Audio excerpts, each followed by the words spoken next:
সত্যের সৌন্দর্য হলো একটি ষড়যন্ত্রের বিরুদ্ধে জয়ী হয়। তারেক রহমান।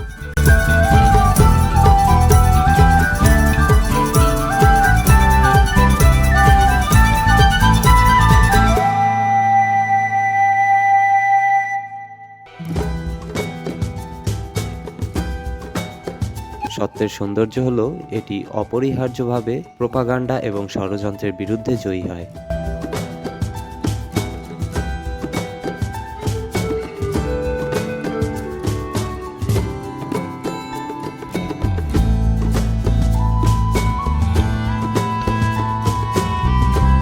আমাদের আশ্বস্ত করে যে শেষ পর্যন্ত ন্যায় ও ন্যায্যতাই বিজয়ী হয়।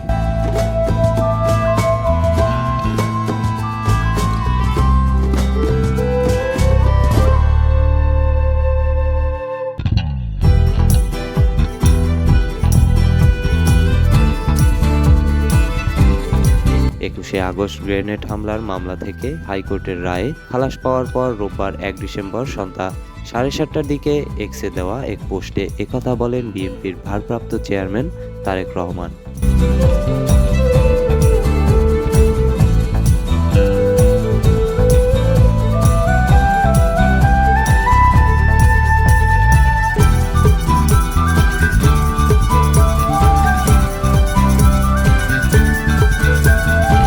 ওই পোস্টে তারেক রহমান আরও লেখেন, আসুন আমরা রাজনৈতিক প্রতিহিংসার অবসান ঘটিয়ে ইতিহাসের একটি নতুন অধ্যায় খুলি, যেখানে রাজনৈতিক মতভেদের কারণে কারো জীবন বা পরিবার ধ্বংস হবে না।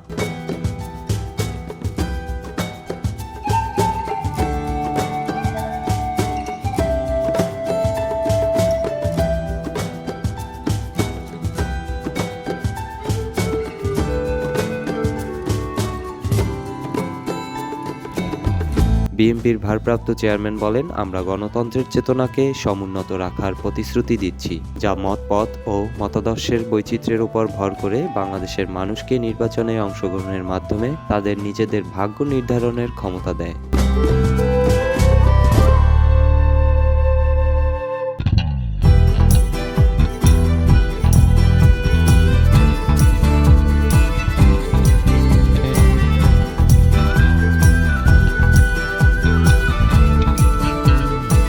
সেই যাত্রায় আমরা আইনের শাসন, মানবাধিকার এবং মতপ্রকাশের স্বাধীনতা প্রতিষ্ঠা, প্রতিটি নাগরিক অধিকার ও স্বাধীনতা রক্ষা এবং একটি অন্তর্বর্তীমূলক, সহনশীল এবং নিয়মভিত্তিক সমাজ গড়ে তুলতে চাই বলে উল্লেখ করেন তারেক রহমান।